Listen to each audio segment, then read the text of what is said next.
1페이지 선교사 뉴비긴이 걸어온 삶의 여정을 다시 한번 보겠는데요. 1909년도 출생을 했어요. 출생을 했는데 1928년도 캠브리지 대학 퀸스 컬리지 입학해갖고 재학하는 중에 기독교 학생 운동, SCM 운동에 참여하죠. 이 당시만 해도 지금도 SCM 운동 강한데 SCM 운동이 이제 세계 선교 운동의 거의 주류 중에 하나였어요. 이 당시에도. 근데 이때 대학교 때 광산촌에 가가지고 이제 자원봉사를 농활 같은 걸 했는데 웨일즈 지방에 그 자원봉사를 갔는데 여기서 좀 신비한 체험을 합니다. 그 뉴비긴 책에 여러 군데서 이 얘기를 하는데 뭐냐면 광산촌에서 너무 사람들이 고통 가운데 있는 거예요. 너무. 그래서 뉴비긴이 너무 괴로운 거야. 그 젊은 청년 대학생이니까 뭐 스물 하나 뭐 그잖아. 너무 괴로워. 하나님 어떻게 사람 저렇게 괴롭게 사냐. 너무나 찢어지게 가난하고 너무 어렵게 산다.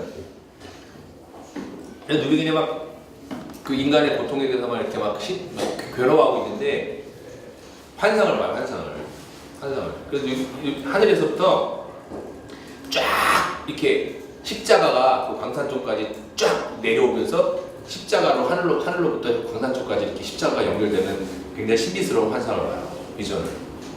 그 얘기를 뉴비긴이 반복적으로 해요. 그래서 뉴비긴의 그 선교사로서 또 목회자로서 또 교회 연합 운동을 하면서 굉장히 중요한 것이 뭐냐면 십자가의 그 신학이에요. 십자가 신학. 그래서 예수 그리스도 중심적인 그런 얘기를 해요. 그래서 에큐메니컬 운동 이제 뭐 다음 시간에 다음 주랑 다다음 주에 에큐메니컬 운동 비판에서 제가 이제 그 말씀을 드릴 건데 뉴비긴은 에큐메니컬 운동을 이끌어간 굉장히 아주 중요한 인물 중에 한 사람이지만 그 다음에 자기 뒤에 온 에큐메니컬 후배들에 대해서 아주 신랄하게 비판하면서 거의 죽을 때까지 에큐메니컬 운동의 그 1세대이면서도 계속적인 비판을 하는 그런 사람이에요. 그래서 뉴비긴을 통해서 실제로 에큐메니컬 운동이 이게 좌측으로 가지 못하고 다시 이렇게 돌아오는 그런 일이 있었어요. 실제로 뉴비긴 때문에. 그래서 그런 역할을 해요. 뉴비긴에 있어서는 그렇기 때문에 그 십자가 그 환상, 예수 그리스도가 모든 그것의 중심이 되는 것이 이제 있어요.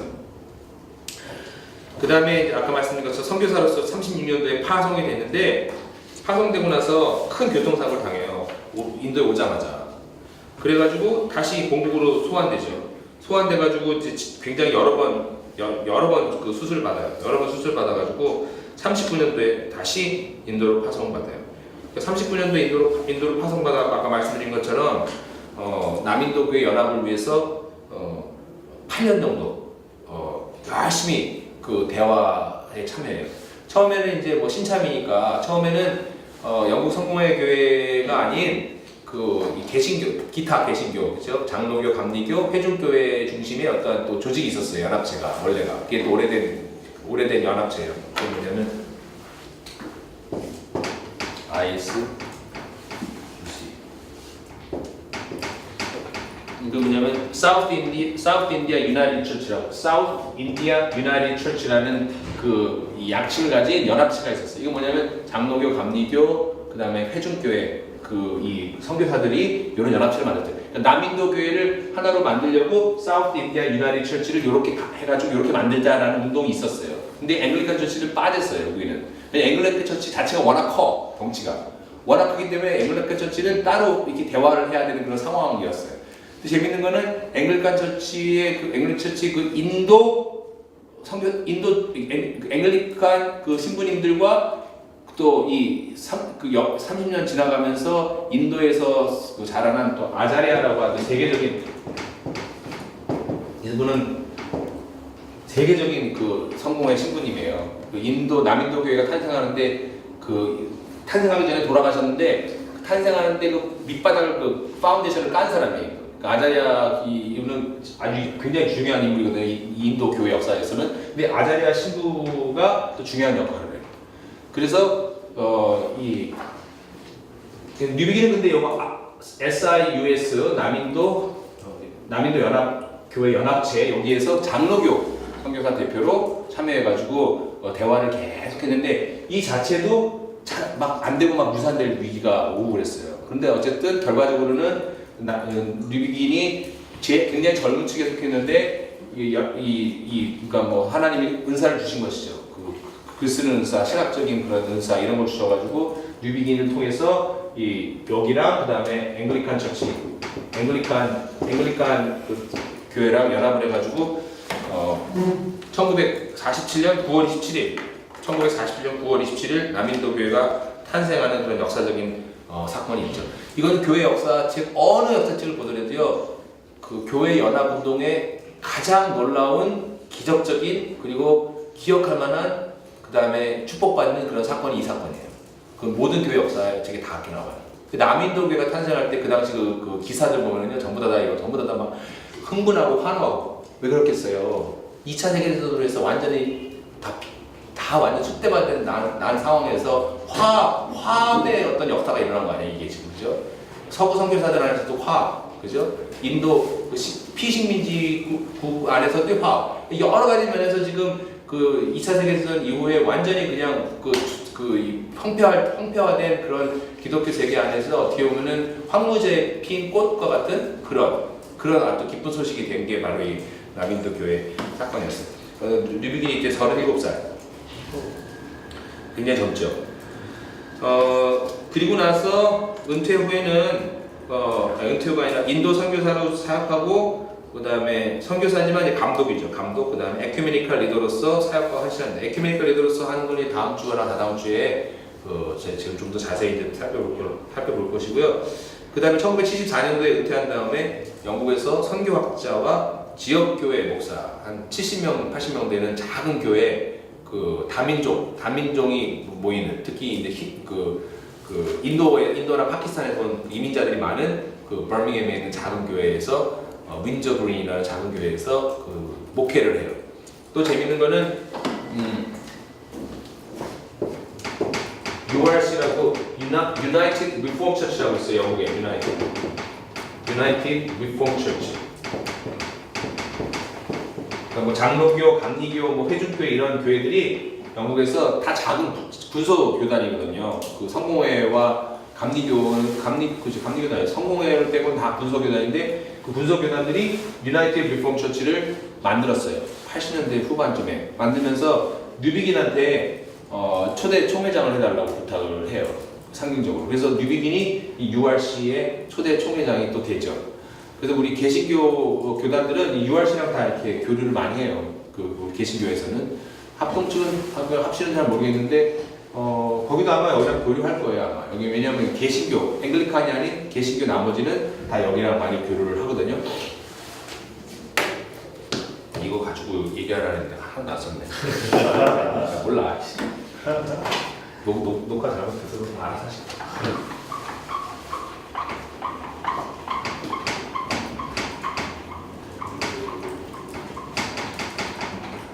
마이크로 강하기 힘든데 지금 쓰면서 지금 들면서 선교사 뉴비긴에 대한 조명을 보면은요, 그 번역은 안 돼 있는데 레슨 뉴비긴 A Theological Life라는 책이 있어요. 굉장히 두꺼운 책인데 뉴비긴 학자는 아닌데 뉴비긴을 너무 좋아해가지고 뉴비긴하고 동시대에 같이 활동했던, 뉴비긴은 이제 후학이라고 할 수 있는데 주어프리 웨인라이트라는 그 영국 감리교 목사님인데 지금은 미국에서 사역하세요. 미국의 듀크 대학에서 오랫동안 가르쳤던 목사님인데 그 소속은 영국 성공회 목사님이에요. 이 목사님이 굉장히 두꺼운 뉴비긴 자서전을 이렇게 써 있는데, 여기 보면은 뉴비긴을 이제 어떻게 여러 가지로 이제 표현하고 있는데, 어떻게 표현하고 있냐면 첫 번째 장에 그리스도 안에 있는 사람이다. Man in Christ 이렇게 얘기해요. 그러니까 굉장히 그리스도 중심이라는 거죠. 처음에 1장이 그리스도 안에 있는 사람이다 이렇게 얘기해요. 2장을 직접적인 복음 전도다. 또 direct evangelist. 그러니까 뉴비긴이 거리 나가서 복음 전도하고 다 했다고, 인도에서. 그러니까 복음 전도자로 뉴비긴을 딱 소개한다고. 세 번째가 근데 ecumenical advocate. 그러니까 교회 연합 운동을 적극적으로 하던 사람이다. 그렇게 얘기하고, 네 번째가 pastoral bishop. 그러니까 목회적인 감독. 그렇게 얘기하고, 다섯 번째가 선교 전략가, 여섯 번째가 종교 간의 대화자, 여덟 번째가 예전적인 설교가. 그리고 무슨 얘기냐면 뉴비긴이 설교를 읽어보면요, 설교가 이렇게 다양하거나 그렇지 않아요. 그러니까 똑같은 설교, 뭐 부활절 설교라고 그러면은 매년 똑같아. 그 새롭게 안 하고 똑같은 거. 그런 면에서는 이제 예전적인 거예요. 그러니까 뭐 설교를 뭐 새롭게 하거나 그러니까 뉴비긴의 글도 이렇게 뭐 참신하고 새롭고 뭐 이런 건 별로 없어요. 그래서 저는 뉴비긴 가지고 뭐 논문 쓰려고 하려면 하지 말라고 그래요. 왜냐하면 논문 쓰기 되게 어려워요. 왜냐? 너무 평이해. 거기서 뭐를 찾아내야 되는데 이미 찾아내서 쓸 사람은 다 썼어. 그래서 아까 그 말한 그 마이클 보인이라는 사람은 그 600페이지 책에 다 썼어. 제가 그 책을 보는 순간 절망했어요. 제가. 미국 갔는데 나왔더라고. 그게 막 그 박사 논문 그게요. 딱 읽는 순간에 난 뭐해 이제. 그래서 진짜 뉴비긴에 가지고 또 연구 못하겠다. 이 사람이 600페이지 다 쓴 거예요. 한 10년 이상 그 뉴비긴 책 읽으면서 뉴비긴하고 직접 인터뷰하고 이러면서. 그래서 난 뭐 하냐 근데 사실은 이제 아카데믹한 면에서는 그 떨어지죠. 퀄리티가. 왜냐면은 너무 많은 걸 다 다뤘기 때문에. 근데 화난식의 공부가 또 그렇다고 그래요. 그러니까 한 주제에 대해서 1000페이지를 썼어요. 박사 논문을. 그거는 거기에 대해서 모든 걸 다 그냥 다 집어넣는 거거든요.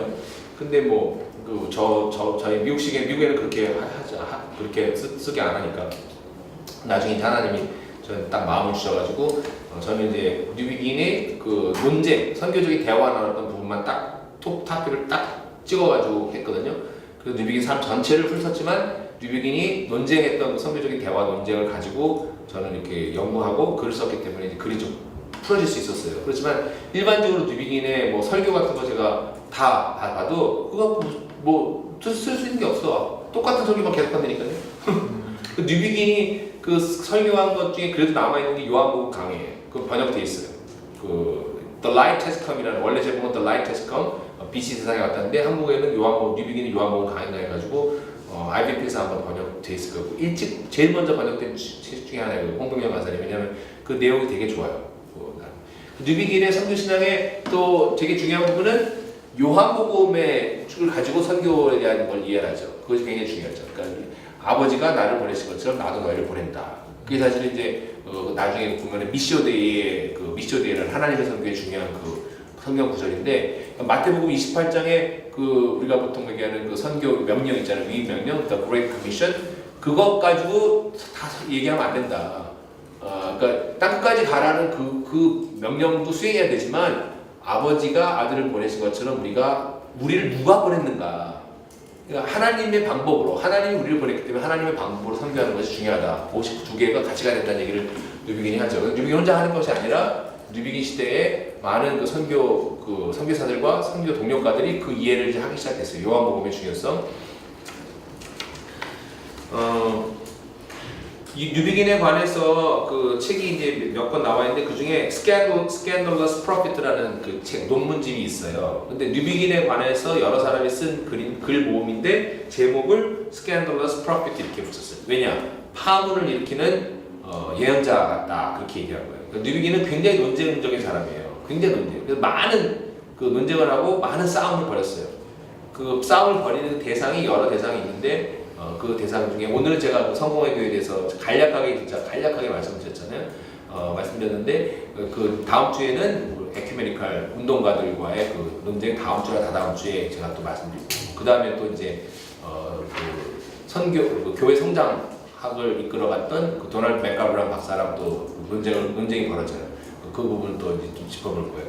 그 뉴비긴의 책 가운데 대표적인 책은 그 제가 번역하게 됐지만 그 다운 주사에서의 복음 제일 먼저는 1937년도 그 인도에 갔다가 오면서 이렇게 여행 중에 쓴 책이 얇은 책이 하나 있어요. 여기 보면 2페이지 나눠드린 책 2페이지 보면 뉴비긴이 저술한 책 보니까 처음 쓴 책이 37년도 그렇죠. 1937년도 Christian Freedom in the Modern World 이렇게 나오잖아요. Modern Freedom 이게 뭐냐면 그 당시에 이 자유에 대한 그런 얘기를 많이 했어요. 그 당시에. 왜냐하면 이 당시 분위기는 뭐냐면 억압받는 이 사람들에 대한 그 social justice, social gospel이 지금 막 나오는 시점이에요. 그 사회 복음. 그래서 이 선교 운동이 그 다음에 이 선교 운동이 서서히 이 life and work, 삶과 실천이라는 그런 문제. 그 에큐메니컬 운동 가운데 또 하나의 주인공이 뭐냐면 사회 정의예요. 사회 정의, 소셜 저스티스 문제로 지금 바뀌는 그런 시점이에요. 왜냐하면 그 서구 사회가 지금 붕괴되고 그러면서 서구 사회에 많은 그런 모순점이 드러나는데 그 중에 하나가 그 사회 불이 문제, 이런 거, 이런 것들, 그다음에 차별 이런 문제가 막 드러났거든요. 그러면서 이제 이게 교회 안에서도 그런 게 있는데, 그래서 그 뉴비긴조차도 처음에는 이 프리덤에 관한 것으로 책을 쓰는 거예요. 근데 보니까 뭐예요? Christian freedom in the modern world. 근데 뉴비긴은 그러니까 세속 사회에서 어떠한 문제가 나왔을 때 그거를 기독교적으로 반박하면서 어떤 글을 쓰고, 아니면 처음에는 그렇게 했다가 나중에는 교회 안에서 벌어지고 있는 일들에 대해서 반박하면서 글을 쓰죠. 제가 요즘에 이제 요즘에 읽고 있는 책이 스캇 맥라이트가 쓴 그 하나님 나라의 비밀이라는 책. 그 책 보니까 그 책 보고 제가 깜짝 놀란 게, 저는 거꾸로 읽었어요. 맨 끝에부터 읽고 이제 앞으로 다시 나갔는데 제가 깜짝 놀랐어요. 뉴비긴 이제 결론적으로 이제 오늘 결론적으로 보면 뉴비긴이 가장 가까운 사람은 말트예요. 칼 말트. 어떤 면에서 말트랑 가깝나? 첫 번째, 기독론이다. 예수 그리스도 중심이다. 십자가 신앙. 두 번째, 교회 중심이에요. 교회. 뉴비긴의 핵심, 뉴비긴의 그 신앙의 가장 중심은 교회예요. 교회 안에서 교회를 통해서 하나님께서 하나님 나라를 구현한다 하는 그런 거예요. 그러니까 특히 지역 교회. 그걸 굉장히 중요시하거든요. 그래서 뉴비긴이 한 얘기 중에 이제 이 얘기가 중요하죠.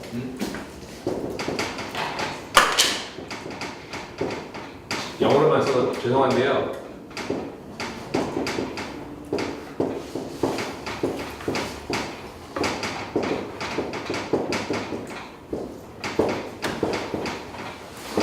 Congregation as the hermeneutic of the gospel 기계. 그러면 회중이 복음의 해석이 해야 된다.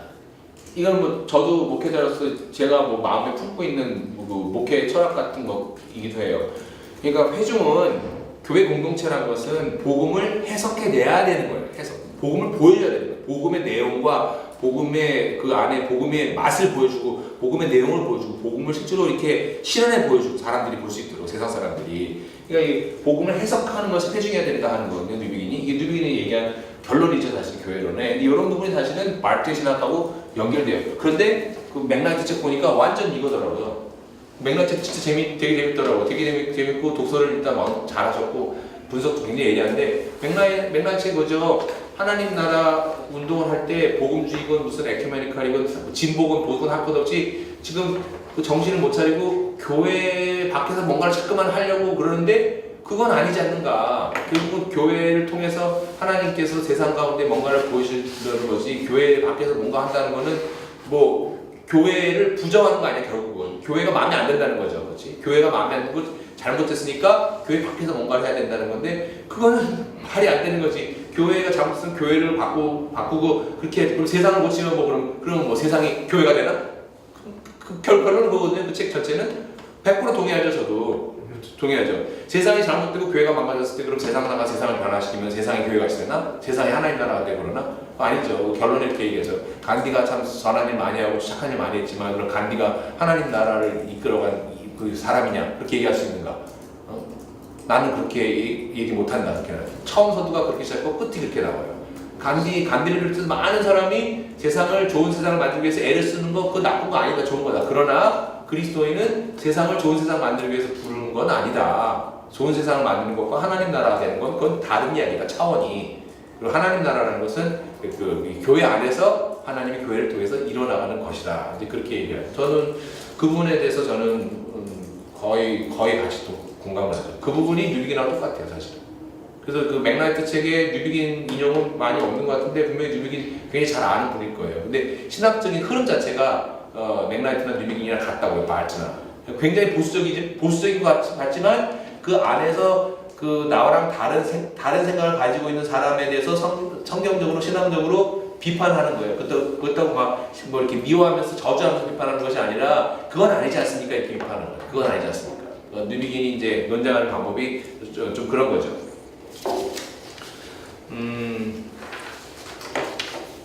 뉴비긴에 영향을 준 책들 한번 쭉 살펴보면 여러 개가 있는데 그 중에 몇 개를 뽑았는데요. 보세요. 1페이지.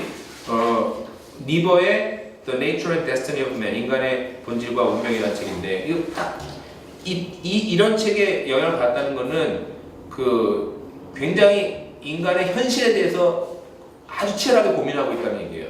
그 저는 뉴비긴을 리얼리스트라고 그렇게 평가합니다. 제가 논문에도 썼지만 근데 리얼리스트인데 비블리컬 리얼리스트. 그러니까 우리 기도 교수님이 왜 리얼리스트라는 말을 쓰냐? 리얼리스트라는 말이 철학에서도 그러고 그 굉장히 다양하게 이해할 수 있고 그 디파인을 해야 되는데 리얼리스트라고 했으냐? 그러니까 나는 비블리컬 리얼리스트. 뭐냐면 인간의 삶에 인간이 나타나는 그 모습 그대로를 그냥 그려내려고. 그게 아까 말씀드린 그 교회로 해서 우리가 믿음으로 말미암아 그렇게 됐지만 실상 죄인이라는 거예요. 그 죄인이라는 걸 경험하고 있지 않느냐, 이거 경험하고 있지 않느냐. 역사적으로도 그렇고 현실적으로도. 그러면서 이제 리얼리스트라는 저 표현을 쓰죠. 그 다음에 헨리 크래머라고 우리 우리 보수적인 그 우리 선교학에서는 거의 뭐 제일 중요하게 보이죠. 헨리 크래머. 왜냐면 헨리 크래머는 타종교와의 문제에 있어서 디스컨티뉴티를 얘기해요. 디스컨티뉴티. 이런 부분에서는 또 발전 같은 맥락이에요. 사실은 타종교에 대한 이해에 있어서 컨티뉴하지 않다고 보는 게 그 크래머의 주장이에요. 그래서 라디컬 크래머의 주장을 라디컬 어떤 사람이 이런 식으로 라디컬 오르토독스라고 해요. 아주 급진적인 오르토독스 정통이다. 타종교와의 문제에 있어서 저도 사실은 그렇게 보는데 뉴비긴도 그렇게 본다고. 뉴비긴도 인도에서 40년 동안 사역을 했지만 타종교와의 대화에 있어서 대화는 하지만 컨티뉴 할 수 있는 뭐 그런 게 아니다. 그래서 나랑 입장이 분명히 다르다. 그렇게 얘기하죠. 그래서 이제 존 힉이나 이제 그거는 이제 다음 한 몇 주 뒤에 제가 얘기할 텐데 이런 면에서는 또 뉴비긴은 굉장히 보수적인 그런 그 입장이 딱 분명해요. 타종교에 관한 그런 거는. 그다음 아까 말씀드린 코크레인 같은 경우는 저희 강좌에서는 하지 않는데 뉴비긴은 그 서구 클래시컬 컬처, 서구 문화에 대해서 굉장히 비평적으로 들어가요. 특히 이제 포스트 크리스턴덤 하면서 저희 강좌에서는 많이 얘기하지 않아요. 그렇지만 서양에서는 뉴비긴에 대해서 연구할 때 이 성경적 교회론을 관심 있는 사람 거의 없어요.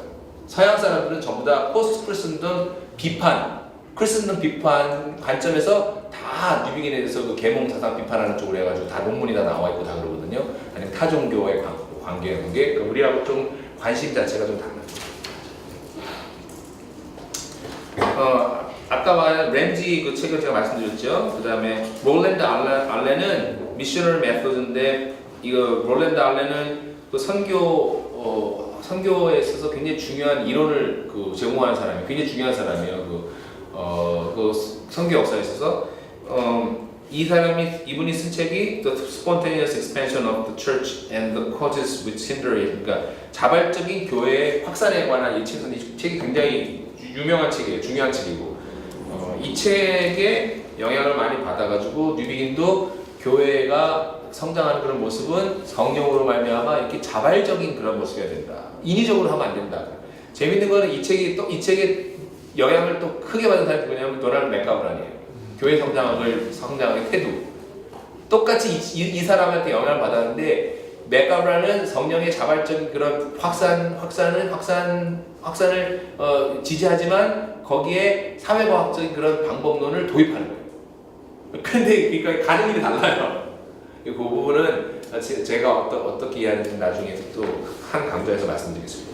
그다음에 마이클 퐁어니의 Personal Knowledge라는 책이 또 중요한 그 책이에요. 뉴비긴의 책이에요. 그러니까 인식론에 관한 책인데 뉴비긴에게 쓰는 이 person이라는 것이 굉장히 중요해요. person. 뉴비긴은 모든 알미 폴리가 얘기한 것처럼 그 개인적인 어떤 그런 인격성이 굉장히 중요하다는 얘기를 해요. 이 부분이 이제 서양 사람들이 뉴비긴에 관해서 연구할 때 이런 부분을 많이 터치해요. 근데 우리 한국에서 한국에서 뉴비긴에 관한 책이 나온 건 없어요. 박사학위 논문 외에는 박사학위 논문 두 분이 쓰셨는데 한 분은 장신대에서 쓰신 분이 공적 신학에 대해서 뉴비긴에 관해서 박사학위 논문 썼고 그게 책으로 나온 게 하나 있어요. 공적 신학. 그분은 윤리 쪽으로 해가지고 쓴 분이고 또 한 분은 황영희 목사님인데 고신 측에 있는 목사님인데 교회 2.0 운동하는 목사님인데 그분이 칼빈과 뉴비긴의 선교적 교회를 비교해가지고 그렇게 썼어요. 그렇지만 뉴비긴 자체의 이런 어떤 그 철학적인 그런 기반 이런 거에 대해서 책으로 쓰거나 그런 건 없어요. 제가 지금 쓰기로 지금 계약돼 있거든요. 여기 세물결이랑. 근데 그거는 좀 짧게, 좀 간략하게 뉴비긴이 어떤 생각을 갖고 이런 그 신학자로서 선교사로서 목회자로서 움직이고 있는지 그 부분을 뉴비긴의 책을 보면은 다 알 듯 하면서 잘 이렇게 안 잡혀요. 왜냐면 똑같은 얘기를 여기저기 다 하시는데 이게 도대체 무슨 맥락에서, 왜냐면 대화 상대가 있어요. 뉴비기는 책 자체가 대화 상대가 있고 시대적인 맥락이 있어요. 그걸 조금 이해하면서 뉴비긴이 어떤 얘기를 하는가를 하면은 조금 더 도움이 되는데, 그 부분은 책으로 제가 한번 소개하려고 지금 마음 먹고 있습니다. 그다음 이 페이지 보시면 아까 말씀드린 바르트의 철시 도그매닉이 있어요. 바르트의 철시 도그매닉은 뉴비긴이 바르트랑 같이 에큐메니컬 그 캠프에서 같이 이제 그 WCC 뭐 중앙위원회에서 뭐 신학위원회 가서 마치 뭐 토의도 하고 그러는데, 바르트의 그 교회 교리학을 한 번도 읽어보지 못했어요. 우리도 그렇잖아요. 저희 지도 교수님이 바르트 신학자지만 바르트 수업 많이 읽고 있지만, 자료는 다 읽고 책도 다 읽지만 읽어볼 시간이 없어요. 뉴비긴 공부하느라고. 근데 한 번 읽어야 되겠다는 생각을 많이 하거든요. 바르트는 진짜 바르트를 뭐 서구 지금 영국이나 미국에서 조직신학의 대세는 바르트예요. 바르트가 남긴 유고가 아직도 있어요. 아직도 출판하지 않아서 독일어로 지금 찍어내는 게 아직도 있거든요. 남긴 얼마나 글을 많이 썼는지. 그러니까 이제 바르트에 대한 연구는 지금 전성기예요. 그래서 그 바르트 그 연구소가 프린스턴 신학교에 있어요. 그래서 미국에서는 바르트 연구소가 프린스턴 신학교, 독일에 당연히 있고요. 그 서구 영어권에서는 프린스턴 신학교가 바르트 위에 있고, 재밌는 것은 바르트 신학교만 프린스턴 신학교 안에 있는 것이 아니라 프린스턴 신학교는 또 공공신학을 또 굉장히 그 강조하는 그런 입장이에요. 왜냐? 미국에서는 지금 그 공적인 영역에서 크리스찬이 또 교회가 어떠한 위치를 차지하는가 굉장히 중요해요. 그래서 프린스턴 신학교 안에 화란 정부 또 화란 그 그 대학이랑 뭐 MOU 같은 거 해가지고 아브라함 가이퍼 연구소가 또 있어요. 되게 재밌죠. 그러니까 한국 같으면 상상을 못해. 아브라함 가이퍼는 총신대에 있어야 되고, 그렇죠? 바르트는 좀 뭐 우리 장신대나 아니면 저기 뭐 기장 합 이런 데 있어야 되잖아요. 그다음 성공회도 있을 수 있지. 그런데 프린스턴 신학교에 이렇게 두 개가 다 있다고요. 두 개를 다. 아브라함 가이퍼 연구소도 프린스턴 신학교밖에 없는 거예요. 영어권 안에. 그리고 그 아브라함 가이퍼 신학교에서 매년마다 공적 그 영역에서 탁월한 업적을 한 사람한테 아브라함 가이퍼 상을 주거든요. 그 상 받은 사람들 계속 오는데, 그 중에 한 사람이 그 화란 총리도 한번 받았고요. 지난번에 플러신학교 총장했던 리차드 마우라고 있어요. 리차드 마우는 플러신학교 총장이지만 대단히 그 영역이 넓은 그 거의 뭐 총신 쪽에 가까운 정도의 그 화란 그 아브라함 가이퍼 학자예요. 그래서 굉장히 개혁적이었어요. 그래서 그 마우 박사가 그때 상도 받기도 했고, 그 다음에 저쪽 켈빈 신학교에 있는 플란팅가 교수라고 유명한 개혁주의 그 신학자예요. 뭐 다 총신계통 우리 목사님들이 많이 가는 학교잖아요. 칼빈 이런데. 거기 그분이 또 그때 상 받고 막 이랬어요. 그러니까 네. 그 다음에 이제 한스 프라이는 그 예일 대학교 그 학자인데, 한스 프라이가 한 것이 내러티브 신학이죠. 우리 내러티브 신학 많이 하죠. 성서 신학에서. 내러티브에 관한 이야기를 뉴비긴도 많이 합니다. 무슨 얘기냐면, 성경을 볼 때 이야기로 보는 거예요. 이야기. 쉽게 얘기하면 이야기. 그러니까 이걸 교리적으로 파악하는 것보다는 이야기로 보는 거예요. 이야기로 보면서 하나님이 우리에게 말씀하신 것을 보는 그런 접근 방법을 뉴비긴도 좀 하려고 하죠. 알렉스 맥컨타이어도 이제 그런 계통의 학자들이에요. 뉴비긴이 쓴 책 중에 중요한 거는 아까 말씀드린 48년도 Reunion of the Church, 이 책에 기반해가지고 본격적으로 교회론을 쓴 책이 그 다음번 1953년도 The Household of God이라는 책으로 나와요. 이 책은 교회란 무엇인가라고 해가지고 IBP에서 번역이 돼 있어요. 근데 그 책이 지금 이런 강의를 안 들으시고 이 책 보시면요 완전 엉뚱하게 해석해요. 이 내용 자체가 앵글리칸 처치의 교회론을 반박하면서 아주 본격적으로 교회론을 쓴 거거든요. 그러니까 아까 말씀드린 그런 논조를 딱 가지고 썼기 때문에 1953년도에 뉴비긴한테 이제 그 남인도교가 탄생한 다음에 교회론 책을 하나 좀 써달라 이런 부탁을 해가지고 썼죠. 그 다음에 1963년도 Relevance of Trinitarian Doctrine이라고 그랬죠. 그 삼일체 교리의 적절성이라는 책을 썼는데, 이게 지금 뉴비긴의 삼일체 선교 신학에 대해 굉장히 중요한 조그만 소책자예요. 이 책도 작년에 번역됐어요. 최영건 교수님이 뉴비긴의 삼일체 선교 신학인가 이렇게 해가지고 번역 하셨어요. 그 다음에 1978년도 오픈 시크릿이라는 책으로 번역되어 있어요. 이 책이 선교적 그 뉴비긴이 5년 동안 버밍햄에서 선교학 교수로 봉직을 했었거든요. 그 버밍햄의 셀리오 그 대학에서. 근데 그 과가 없어졌어요 지금. 영국 같은 경우는 지금 신학과가 다 없어져요. 다 없어지고 어디 무슨 공공 퍼블릭 릴리전 이런 게 있잖아요. 막 불임신학 해가지고 다 섞어놓고 신학 자체를 없애버렸어요. 없어져요 지금. 그래서 영국 신학과 자체가 없어지고 막 그러는 한국에도 특히 작은 학교에서는 다 없어지고 있어요. 근데 뉴비긴이 가르치는 그 셀리옥 학교도 없어졌어요. 원래 아카이브도 셀리옥에 있었는데 그 없어지면서 아카이브 자체가 버밍햄 대학 안에 있는 도서관 안에 특별 그 아카이브로 이렇게 옮겨가 있어요. 제가 그 연구 때문에 가봤거든요. 그때 쓴 그 선교학 교재가 오픈 시크릿이에요. 이 오픈 시크릿은 저희 강의 중에 뭐가 있냐면 그 교회 성장학 비판할 때 교회 성장학 비판에 관한 많은 이야기가 이 책 안에 있습니다. 이 책 안에. 이게 번역돼 있습니다. 그것도 번역돼 있습니다. 오픈 시크릿으로. 그다음에 1982년도 The Light Has Come, 아까 말씀드린 요한복음 강해. 이건 아주 은혜로운 책이에요. 1984년도 The Other Side of 요 책이 제일 먼저 번역된 책이에요. 이 책. 이게 장신대 서정훈 총장님이 번역된 책이고요. 80년도 Foolishness of the Greek, 헬라인에게는 미련한 것이요. 이거는 프린스턴 신학교에 벤자민 워피드 강좌가 있어요. 매년 하는 거 거기인데 여기에 뉴비긴이 초빙돼가지고 강해라는 것을 책으로 낸 책인데 굉장히 유명한 책이고 번역돼 있습니다. 헬라인에게는 미련한 것이요. 89년도에 그 다원주의사에서 복음 썼고 85년도에 본인이 자서전을 썼는데 93년도에 개정판 나와 있어요. 강의 내용은 지금 5번, 6번 뉴비긴에 관한 주요 연구서는 아까 제가 외국 학자들 조지 헌스버거 그다음에 마이클 고긴 얘기했고 한국 학자로는 한 분이 공적 신학 유해근 목사님인가 그렇고요. 아마 이름이 누구시냐면 유태선 목사님이 레슨 뉴비긴의 공적 진리로서의 복음이라는 책으로 썼는데 이게 예언인가 꿈난인가에서 책으로 나왔어요.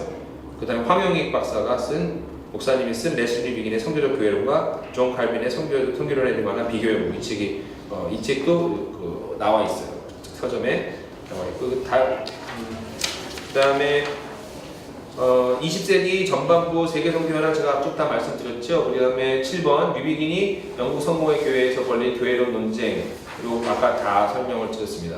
8번 한국교회의 선교적 교회론 논의의 문제점은 무엇인가? 문제점 무엇이냐면 8번 9번 같이 섞어서 말씀드리면 그 선교적 교회론에 관한 그 근원적인 뉴비긴이 어떠한 그 실험을 했는가에 대한 그런 전이해가 없는 상태에서 바로 그냥 뱅겔더나 아니면 교수님 GOCN 그 그룹에서 나온 굉장히 어떻게 보면은 미국 서구교회 특히 미국 교회를 위한 좀 더 실용적인 그런 접근 방법 얘기가 먼저 들어와 버리니까 여기서 이제 혼란이 오는 거죠. 그래서 너도나도 선교적 교회 얘기하잖아요. 막 대형 교회도 막 목사님들이 좀 책 있는 분들은 선교적 교회 얘기한다고요. 근데 그러니까 제가 볼 때는 선교적 교회는 그냥 쿨한 단어예요. 그죠? 선교적 교회 하면 굉장히 쿨하게 보이니까 쓰는 거예요. 이민교회에서 그러고. 근데 실제로 그렇게 쓸 수 있는 그런 단어가 아니에요. 선교적 교회라는 것 자체가 선교적 교회라는 거, 특히 미셔너리라는 단어 썼을 때는 저희 미국 복리학자들이 그 단어를 굳이 썼을 때는 그 교회의 어떤 본질적인 그런 모습을 회복하는 것을 위해서 썼는데 서구교회와 한국교회는 본질적으로 그 역사적인 환경이 다르기 때문에 한국교회 안에서 선교적 교회를 회복한다, 선교적 교회를 한다는 것은 훨씬 더 치열한 고민, 또 한국교회 역사에 대한 이해가 없이는 안 돼요. 그러니까 한국교회 역사를 알아요. 제가 한국교회 역사 강의도 횃불 신학교에서 한 학기를 하면서 다시 공부를 했는데요. 깜짝 놀란 게 우리 한국 지금 사회에서 벌어지고 있는 모든 한국교회의 문제는 이 100년 넘는 한국교회 역사에 그대로 지금 다 연결돼 있어요. 그대로. 그래서 한국교회가 어떤 길을 걸어왔는가, 신사참배부터 시작해서 그다음에 이념 전쟁부터 시작해서 그다음에 WCC랑 이게 또 에큐메니컬 이벤젤리컬 나누는 것부터 시작해서 현재까지도 서부에서는 에큐메니컬하고 지금 이 이벤젤리컬하고 이렇게 싸우는 데가 없어요. 한국은 지금 완전히 막 시대 차원적으로 싸우는 거야. 왜 싸우는지도 모르겠어. 근데 신학적으로도 이게 서로가 교류도 안 돼. 근데 제가 그 부분을 지금 조금 설명을 드리고 제가 그 부분도 또 이렇게 강의하거나 책을 쓰거나 약간 소명 의식을 좀 느끼고 있어요. 그런 부분에서.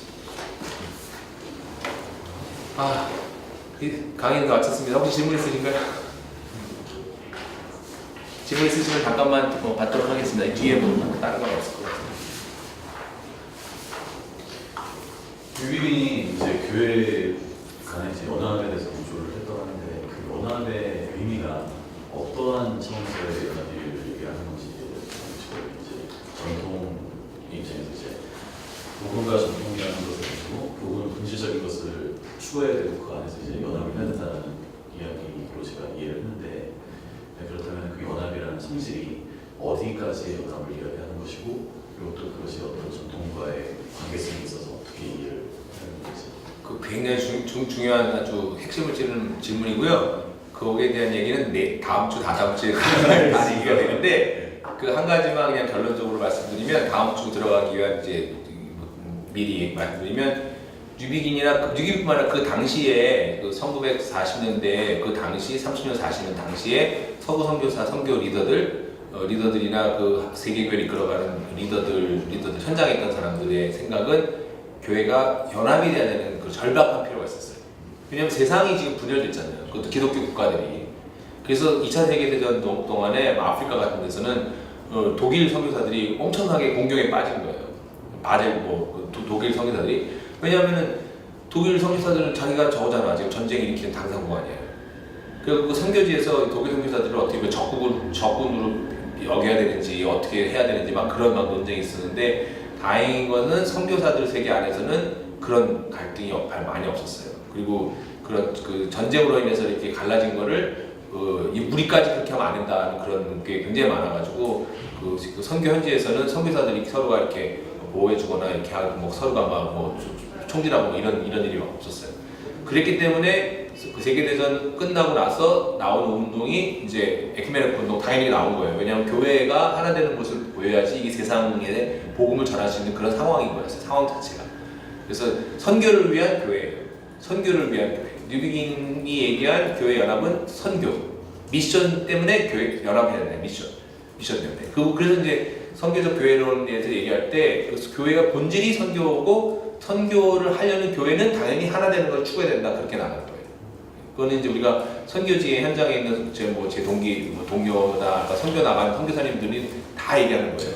선교 현장에서 그렇잖아요. 조금만 있어서 베테랑 선교사, 지금 우리나라 선교사들이 이제 베테랑 이제 한 10년, 20년 다 털을 닦잖아요. 그럼 그 다음 단계에서는 연합을 해가지고 이 통일된 뭔가를 만들어주고 현지인한테 다 넘겨주고 이 선교사들을 철수해야 되거든요. 근데 그 철수하는 과정에서 연합을 해가지고 연합된 그 교회 공동체를 현지국 공동체를 만들어 놓지 않으면 완전히 그 수고했던 것이 전부 다 헛수고가 돼요. 그런 지금 상황이죠. 서구 선교사는 더더군다나 100년도 아니고 몇백 년 동안 했던 그 선교의 그 모든 그 수고가 다 지금 물거품이 될 수 있는 상황이었기 때문에 지금 왜냐하면 60년대에는 선교사 보험이었잖아요. 선교 모레토리엄. 선교사는 다 집으로 가라. 우리는 선교사 필요 없다. 지금 피해 선교지에서 지금 그런 얘기가 나왔거든요. 선교사를 다 내쫓고 실제로 중국에서 다 모태통이 다 추방하고 그렇죠. 그러니까 이미 선교사들이 다 추방하는 그런 상황에서 이 연합되는 그것조차 없으면 이거는 더 이상 아무것도 안 되는 그런 상황이었어요. 그리고 선교회 중심이 아니라 교회 중심이 연합이었어요. 그 당시에. 왜냐하면 선교회가 많은 문제를 일으켰어요. 그 당시에 그 양차 세계대전 1920세기 전반기 때까지 그것이 선교사 본인들이 내린 결론이에요. 선교회의 많은 문제점을. 그래서 이제 그 다음 단계 에큐메니컬 운동이 이렇게 등장하는 거거든요. 에큐메니컬 운동이 등장하는 그 배경은 선교사들의 정말 고뇌 어린 그런 결단으로 인해서 나오는 거예요. 그러니까 한국에서는 지금 그 에큐메니컬 운동 자체를 배척하면서 할 때 에큐메니컬 운동 자체 태동하는 것 자체는 안 가르치더라고요. 보수적인 신학교에서. 그러니까 그거는 참 어리석은 거예요. 완전히 몰 역사적인 그런 역사 비평이.